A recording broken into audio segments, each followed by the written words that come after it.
Former President Donald Trump's campaign for re-election took plenty of flack during his re-election campaign. One of his former chiefs of staff, retired Marine General John Kelly, said the man he once served in the Oval Office fit the definition of a fascist, adding Trump spoke admiringly of the Nazi generals who had obeyed orders from the Nazi dictator Adolf Hitler. If you enjoyed this video, please like and subscribe to our channel so we can continue to provide more content on YouTube.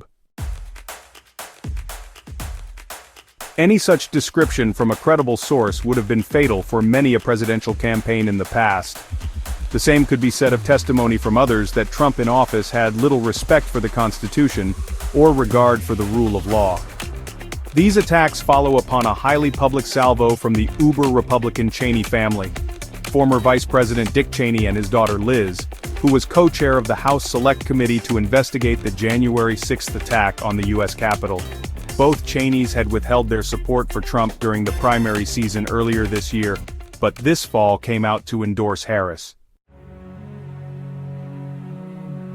They also extend the denunciations heard from a category of anti-Trump conservatives in the media known as Never-Trumpers. The group has included such illustrious figures on the right as William Kristol and George Will. Online publications such as The Bulwark have been sounding alarms from the right about Trump's autocratic tendencies for nearly a decade. In recent days, Trump himself has garnished the mix with salacious soliloquies on golf, great Arnold Palmer's anatomy, and labels for Democratic Vice President Harris that use a four-letter expletive for excrement. He says her time in office has seen America become the garbage can of the world. All this follows a months-long litany of statements and outbursts from Trump that indicated sympathy for Russian President Vladimir Putin's invasion of Ukraine and affinity for autocratic figures elsewhere in global politics, such as Hungarian strongman Viktor Orbán. Yet as November 5th nears, none of the stories that might have torpedoed another politician's prospects has had that kind of effect, or even made a detectable difference in the polls or the tenor of Trump's campaign. All that stands as evidence that Trump's base of voters has largely tuned out negative stories about him, which is easily done by watching only Trump-friendly cable news, websites, or social media.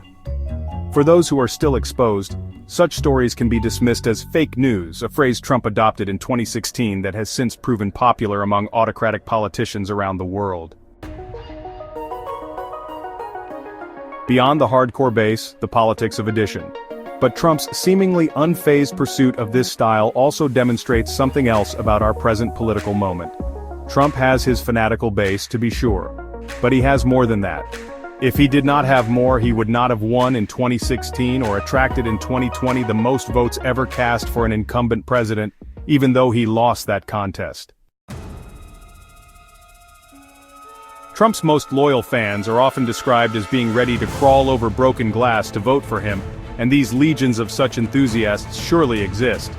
But to win, he needs more. All the polling shows the race too close to call in the national popular vote, and in at least 7 swing states. So Trump needs voters who may have misgivings about him or some of his behavior but who have deep loyalty to the Republican Party or deep aversion to the Democrats. Most notably, he needs mainstream Republicans who may well have preferred another nominee in 2016 or 2024, but who will abide another term for Trump rather than risk having a Democrat in the White House for the next 4 years. This week, the popular Republican governor of New Hampshire, Chris Sununu, brushed off the Hitler remarks without questioning their authenticity. Sununu, who in the past has called Trump crazy, was asked on CNN if the Hitler talk prompted a reconsideration of the governor's endorsement. "No," Sununu said. "We've heard a lot of extreme things from Donald Trump. With a guy like that, it's kind of baked into the vote." Days earlier on ABC News, Sununu had dismissed the outrage over Trump threatening to use the military against the enemy within in the U.S. He called such reactions hyperbole, and Sununu said he would be voting for Trump because he could not face 4 more years of a Democratic agenda. Some defections, but do they prove the rule? It must be said that in recent days there have been Republican officials who have spoken out against their party's fealty to Trump. After the Hitler remarks, for example, the most senior Republican in the Wisconsin State Senate announced he would not vote for Trump. In the same week, Sean Riley, the independent mayor of that state's largest Republican city, said he would be voting for Harris. Lifelong Republican David Holt, the mayor of Oklahoma City, wrote in a Philadelphia newspaper this week that he could not vote for Trump. Holt wrote that prior to 2016 he took for granted that both parties' leading candidates respected the rule of law and deeply understood the concept that no president is above the law. The Harris campaign has compiled lists of hundreds of Republicans in public positions who have endorsed the Democrat. But as a rule, notable Republicans with recognizable names have stayed in the fold. The scenario first seen when Trump emerged from the candidate pack in 2015 is replayed again and again. It goes like this. Trump says something headline-grabbing about Muslims or immigrants or the POW ordeal of Senator John McCain. The statement prompts intra-party denunciations.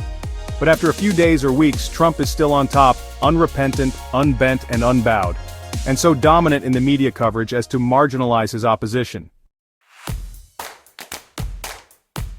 After the infamous Access Hollywood tape aired in October 2016, such prominent Republicans as former House Speaker Paul Ryan declined to campaign with him. It did not seem to matter, even in Ryan's home state of Wisconsin.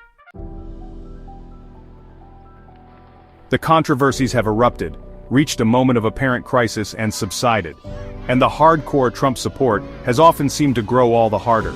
Respecting and obeying that hardcore has generally been the safe position for Republicans in statewide office or seats in Congress. They may not need to be frontline Trump defenders, but they cannot assume they will escape retribution if they openly support an opponent, especially a Democrat. After the attack on the Capitol in 2021, Speaker of the House Kevin McCarthy said Trump bore responsibility for the riot. Senate Republican leader Mitch McConnell said Trump summoned the mob and incited the mob. Yet within days, both Republicans were backing down. McCarthy was going hat in hand to Mar-a-Lago for a photo opportunity, and McConnell was unwilling to support Trump's impeachment for his role in the January 6th events.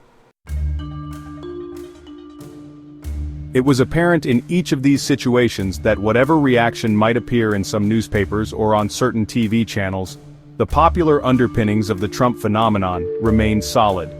The soundings taken by Republican leaders confirmed this and guided their actions thereafter. This has proven true even during the years after Trump was out of office and his return to power far from presumed. Even then, desertion to support a rival such as Florida Governor Ron DeSantis in the primaries has cost former Trump allies their momentum, at a minimum, and cost some their party support. Is all this new? Not really. To some degree, the endgame in any presidential cycle consists of the two parties telling their loyalists to turn out and cast one for the team, largely to keep the other side from winning. In some cycles, that's an easier sell than others. Democrats in particular have been resistant to the idea of turning out just because it was election day and voting D because they were supposed to. It has long been said that in choosing their presidential candidates, Democrats want to fall in love while Republicans want to fall in line. Once a GOP has a frontrunner, most Republicans recognize the power of pulling together to put that candidate over the top. Republicans, at least in recent generations, have been more inclined to vote and to stick with the party when they do. That expresses loyalty, to be sure, but it also comes from what might be called a survival instinct. Republicans felt like the minority party for roughly half a century after Franklin Roosevelt swept into office and installed the New Deal in an era of Democratic dominance in other elections as well. Republicans even felt like the minority party when their post-World War II candidates started winning the White House and winning second terms with bigger margins than their first. President Dwight Eisenhower did that, and so did successors Richard Nixon, Ronald Reagan, and George W. Bush. There have been plenty of voters in both parties who had to swallow hard before pulling the lever for their party's man, or woman, in the past. References to holding one's nose in the polling booth led some to refer to the clothespin vote, a regular feature of two-party politics where only the two major party nominees have any chance of being elected. In the late 1990s, Republicans and not a few other observers were amazed that President Bill Clinton maintained his high voter approval ratings even in the depths of his impeachment over an affair with a White House intern. Even after the most damning evidence had been presented in public, Clinton's approval rating in the Gallup poll stayed above 60%.